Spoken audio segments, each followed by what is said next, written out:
పెళ్ళైనా పండగైనా వేడుక ఏదైనా పట్టుచీరల ప్రత్యేక వేదిక Varahi silks. And now coming to the main point, temple. My heart of the Kalahasti temple అన్న ఎంత దారుణమైన పరిస్థితి ఉండిందంటే నేను గెలిచిన రోజు కరప్షన్ కి కేర్ ఆఫ్ ముక్కంటేశ్వరాలయం అనేది ఉండిందన్న నాకు కూడా తెలుసు. నీకు లెక్క కావాలంటే స్వామి బెస్ట్ అనే రకంగా ఉండింది.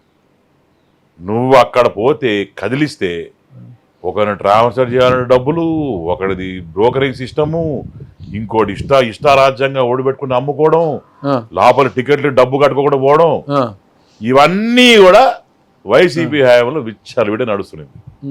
వైసీపీ టైంలో మాకిచ్చిన తర్వాత వైసీపీ టైంలో స్వామివారి ఆదాయం దగ్గర 80 నుంచి యావరేజింగ్ 80 నుంచి 90 లక్షలు ముందుకు వెనక్కి పోయాయి.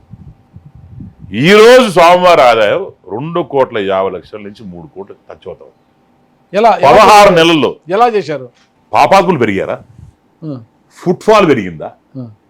లేకుంటే ఇంకేం రకంగా దేవుడి పైనుంచి పడుతున్నాయా డబ్బులు? మరి ఏ విధంగా ఫస్ట్ వచ్చిన వెంటనే కరప్షన్ కట్ చేశా. ఎలా ఎలా దేవుడు ఉండిలో తప్ప మిగతా డబ్బులని నాదే అన్ని రకం పాత పాలకుడు. ఎక్కడ కూడా brokering system first and four నేను కాన్సెప్ట్ చేసింది నెంబర్ 1. వీళ్ళు 500 తీసుకుంటారు బయట మనిషికి. దళారులు ఎక్కువ ఇక్కడ. ఇప్పుడు నీకు ఎత్తుకోవాలి దళాల కోసం. ఎట చేసి రాలేదు. ఆ చిన్న ఆలోచన వచ్చింది. నేను యువ గారు కూర్చొని మాట్లాడుతున్నాను. యువ was a very strong man. నేను అప్రిషియేట్ చేయాలి. దళారులు 500 రూపాయలు తీసుకొని మనిషికి లోపల స్వామివారి దగ్గర లోపల తీసుకుపోయి గర్భగుడిలోకి నమస్కారం పెట్టించి బయట తీసుకొస్తారు.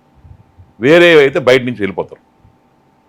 నేను సరే యువ గారు కూర్చొని మాడతా ఈ దళారిని ఎట్లా ఎంటర్ చేయాలి, ఎంత అంతం చేయాలా, ఎవడు పెట్టిన పుట్టుకోడలో వరకు పుట్టుకొస్తున్నారు, వాళ్ళని పాపాలంటే వాళ్ళ కావట్లేదని ఒక ఆలోచనతో ఎందుకు టెంపులే దళారు కాకూడదు, 500 మనమే తీసుకుందాం, 500 టెంపుల్కి తీసుకొని మనమే టికెట్ ఇంట్రొడ్యూస్ చేసి మనమే డైరెక్ట్గా వస్తే ఇప్పుడు మీరు వచ్చారనుకో 500 టికెట్ తీసుకొని లోపల పోయి స్వామివారి దర్శనం చేసుకుని రా, ఇంతకుముందు లేదు అది అనే ఆలోచనతో why can't temple also be a mediator for the ఇదని చెప్పి 500 రూపాయల టికెట్ ఇంట్రొడ్యూస్ చేసి మేమే తీసుకుపోయి ఒక పిఆర్ఓ పెట్టి వాళ్ళు రాయల్గా తీసుకుపోయి లోపల స్వామివారి దర్శనం చేయించి లోపల శతకం పెట్టించి అక్షంతలు వేయించి పంపిస్తా ఉన్నాం. 500 టికెట్ తీసుకుంటే 500 టికెట్ ఎలాంటి సిఫారసులు అవసరం లే.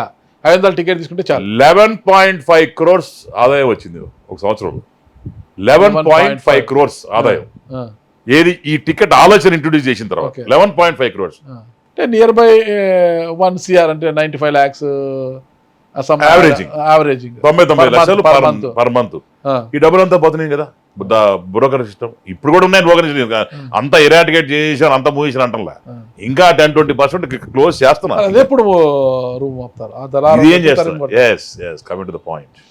ఇది ఏంటంటే ఎట్లా క్లోజ్ చేస్తున్నారంటే క్యాష్లెస్ సిస్టమ్ చేస్తా ఉంటారు. మొత్తం తిరుమలలో ఏ రకంగా అయితే తిరుమలలో మీరు పోయినప్పుడు ఎక్కడన్నా డబ్బులు ఫోన్ పేనో గూగుల్ పేనో పేటిఎం టైప్లో ఉంటుంది. ఇది సిస్టమ్ చేస్తా ఉంటాం. 11 కౌంటర్స్ ఓపెన్ చేస్తూ ఉంటాం. మొత్తం బార్కోడ్ని పెడతా ఉన్నాం, క్యూఆర్ కోడ్స్ పెడతా ఉన్నాం. ఇప్పుడు ఏ రకంగా అయితే నా ఆలోచన ఎటువంటి చూడండి, అది చదువుకోనే ఆలోచన. క్యూఆర్ కోడ్స్ పెట్టినప్పుడు ఫర్ ఎగ్జాంపుల్ మల్టీప్లెక్స్ థియేటర్ పోయినావు ఎప్పుడన్నా? పోయినప్పుడు క్యూఆర్ కోడ్ స్కాన్ చేసుకొని టికెట్ కావాల్సిన సినిమా కొనుక్కుంటూ ఆ వాట్సాప్ నీకు టికెట్ వస్తుంది, వాట్సాప్కి వచ్చేస్తుంది, లేకపోతే మెయిల్కి వస్తుంది, తీసుకొని సినిమా చూస్తాం. అదే రకంగా కాళహస్తి ఇంట్రొడ్యూస్ చేస్తాం. క్యూఆర్ కోడ్స్ పెట్టేసుకొని స్కాన్ చేసిన వెంటనే ఇమీడియట్గా నువ్వు ఆ గూగుల్ పే చేస్తావు. 100 రూపాయల టికెట్ 100 రూపాయల టికెట్, 500 రూపాయల టికెట్ 500 రూపాయల టికెట్, నీకు రావుకేతు పూజ కావాలి రావుకేతు పూజ, ఇంకో పూజ కావాలి ఇంకో పూజ, బ్రహ్మాండం చేసుకొని హ్యాపీగా నీకు డైరెక్ట్గా వచ్చేస్తుంది. నో దళార్ సిస్టమ్. పోయావా, స్కాన్ చేసావా, సెల్ ఫోన్ డిపాజిట్ చేసావా, వెళ్ళావా, దర్శనం చేసుకున్నావా, సెల్ ఫోన్ తీసుకున్నావా, మంచి ప్రసాదం తిన్నావా, వచ్చావా.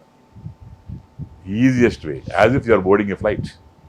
సింపుల్గా బోర్డింగ్ పాస్ తీసుకున్నావు, వెళ్ళావు, ఎక్కావు, దిగావు, వచ్చావు.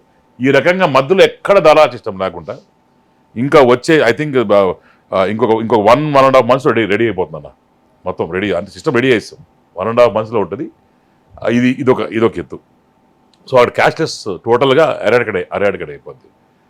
లోపల పోతే ఇంతకు ముందు ఆ గుడ్డి దీపం అసలు టెంపుల్ లావులో చీకటి, చిమ్మ చీకటి కనిపించకుండా ఇటుండింది.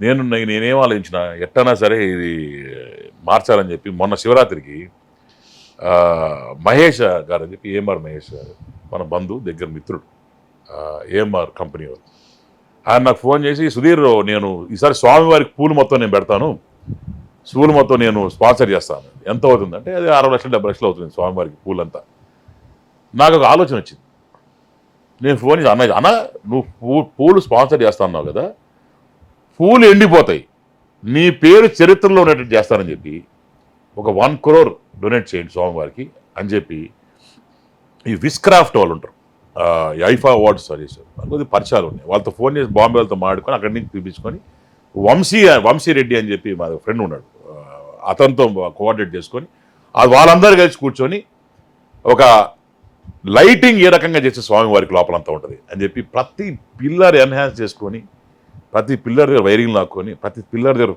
లైట్స్ పెట్టించుకొని ఆయన ఇచ్చిన డొనేషన్తో ఈరోజు రూపురేఖలు మార్చాం లోపలంతా టెంపుల్ బయట మార్చాం అంత బ్రహ్మాండంగా ఇది అయిన తర్వాత నాకు ఒక ఆలోచన వచ్చింది ఎట్టానా సరే వచ్చే భక్తులకి ఏదో ప్రసాదం ఇవ్వాలి ఇంతమంది ప్రసాదాలు లేవు పాడు లేవు పురస్కారాలు ఏమి లేవు అసలు మీరు అన్నారు కదా ఆ టైంలో నెయ్యి గీ జరిగింది అంతా తిరుమల స్వామివారికి ఆ గలీజ్ని అంత ఇచ్చినారు అది ఇక్కడ కూడా అదే నెయ్యి సప్లై చేస్తున్నారు ఆ టైంలో అవంతా బ్యాన్ చేసుకుని చక్కటి లడ్డులు ఎవరన్నా వచ్చే ప్రతి భక్తుడికి 1 తింటావా 2 తింటావా తీసుకోమ్మా ఇంకోటి కూడా తప్పే ఉంది తినండి అని చెప్పి మంచి వాళ్ళని పెట్టి పూజారులు పెట్టి అక్కడే వాళ్ళతోనే ఇప్పించి ఇది ఒక కొత్త కల్చర్ స్టార్ట్ చేశారు మా చిన్నప్పుడు ఆయన చైర్మన్ ఉన్నప్పుడు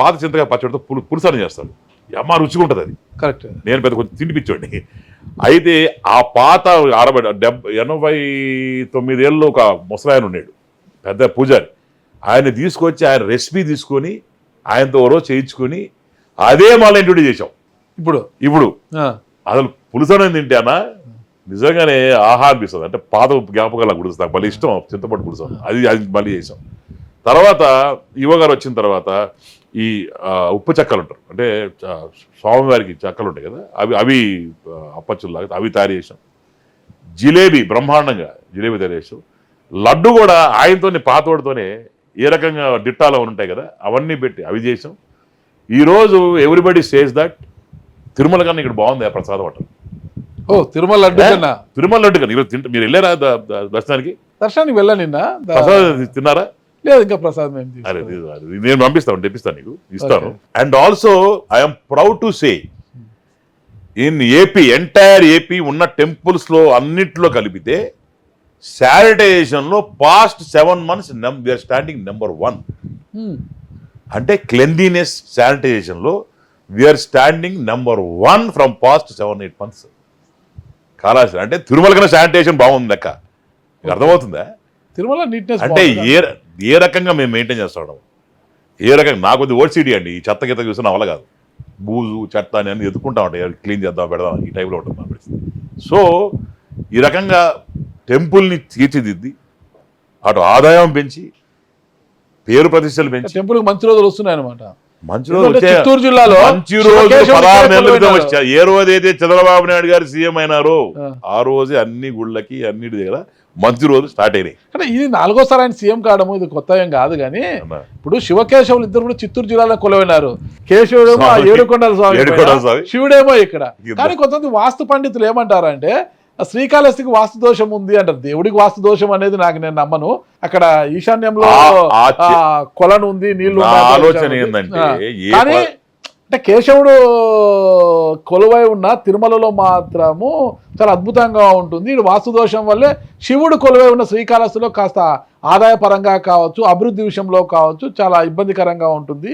అక్కడికి వచ్చిన స్థాయిలో భక్తులు ఇక్కడికి రావడం లేదంటారు. నిజంగా మీరు నమ్ముతారా భక్తులు ఇక్కడ వచ్చేలా శివుణ్ణి ఆ ముక్కంటిని దర్శించుకోవడానికి భక్తులు విరివిగా ఇక్కడికి వచ్చేలా చేయడానికి మీరు ఏం చేయబోతున్నారు? అసలుకి నెంబర్ 1 మీరు చెప్పిన దానికి ఆపోజిట్ గా నేనున్నా. అవునా? పక్క ఆపోజిట్.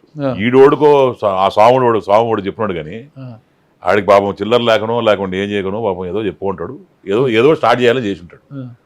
లేకపోతే మా నాయన మా చైర్మన్ అయినప్పుడు 50,000 1,00,000 రూపాయలు ఆదాయం, ఈ రోజు 3 కోట్ల చిల్లర ఆదాయం నెలకి. నెలకు ఎట్లా పెరిగింది అంటే భక్తులు లేడా, అంటే వాస్తు బాగాలేకపోతే భక్తులు ఎందుకు వస్తారు, వాస్తు బాగాలేకపోతే స్వామివారి డెవలప్మెంట్ జరుగుతుంది, వాస్తు బాగాలేకపోతే కాళాశ్రీ డెవలప్ అవుతుంది, వాస్తు బాగాలేకపోతే శివుడు ఉన్న ప్లేసు బ్రహ్మాండ గడ్డ డెవలప్ అవుతుంది, వాస్తు బాగాలేకపోతే కలంకారీ వాళ్ళు ఆడొస్తారు, వాస్తు బాగాలేకపోతే ఆడ పూజలు ఏడు జరుగుతాయి, వాస్తు బాగాలేకపోతే డెవలప్మెంట్ ఏడు జరుగుతుంది. వాస్తు బాగాలేకపోతే నేను కాళాశ్రీలో ఎమ్మెల్యే ఎన్నుకోతా, వాస్తు బాగాలేకపోతే ఇంక ఇవన్నీ ఎన్ని జరుగుతాయండి. వాస్తు అనేది మనం అనుకూలంగా మార్చుకునే తత్వం అంతే. అది బాగా జరుగుతుంది అనుకో, అది వాస్తు వల్ల కాదు, నీ టైం బాగుండి అంతే. వాస్తు బాగుంటే నేను ఎల్లక మొన్న వాస్తు నిజంగా వాస్తు నమ్మకం అంటే నేను పోయిన ఓడిపోవాలా? మా తాతకి మీరు అన్నట్టు మా తాతకి చేసినాడు, మా నాయనకి చేసినాడు, నేను గెలవాలి, గెలుస్తూనే ఉండాలి కదా, మధ్యలో ఓటమి ఎందుకు ఉండాలి మాకు? ఇది ఏంటంటే అదొక వాస్తు ఇవన్నీ